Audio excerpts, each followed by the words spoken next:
আল্লাহ সুবহানাহু ওয়া তাআলা সামর্থ্যবান লোকের উপর হজ ফরজ করেছেন। যে ফরজ হওয়ার পরও আদায় করতে অলসতা করবে সে অত্যন্ত গুনাহগার এবং জাহান্নামের ভাগীদার হবে। হজ কাকে বলে?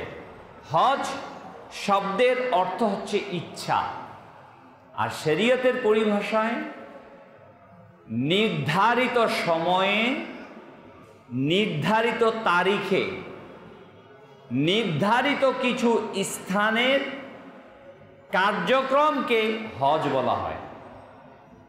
হজ এমন একটি ইবাদত যা আপনার শারীরিক সক্ষমতা, অর্থনৈতিক স্বাবলম্বী এই দুইটা বিষয়ের সংমিশ্রণ।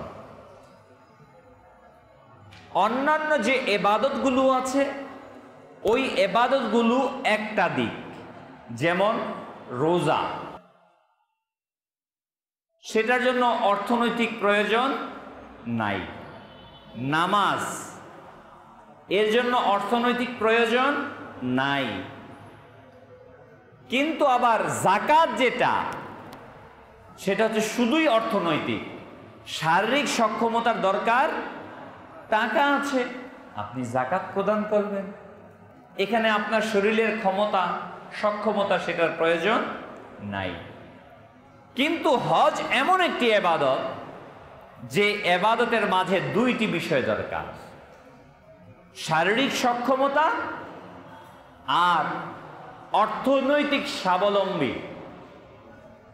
এই দুইটার সংমিশ্রণ যখন ঘটবে, আল্লাহ তাআলা যখন আপনাকে এমন তৌফিক দিবেন যে আপনি নিজের পরিবারের ভরণ পোষণ করার অথরিটি আপনার আছে, হজের সফর থেকে ফিরে আসা পর্যন্ত ঘরের যে খরচ পরিচালনার জন্য যতটুকু টাকা দরকার, উদাহরণস্বরূপ বর্তমান সময়ে কমবেশ 1.5 মাস সময় লাগে। এই 1.5 মাস সময়ের পরিবারের আপনার উপর যাদের ভরণ পোষণ ওয়াজিব, তাদের ভরণ পোষণ আপনি দিতে পারেন। এর সাথে হজ করতে যাওয়া এবং আসা, এর যা খরচ আছে এটা আপনার কাছে আছে, এবং শারীরিক সক্ষমতা আছে, পথ নিরাপদ, কোনো নিষেধাজ্ঞা নাই, তখন তার উপর হজ ফরজ।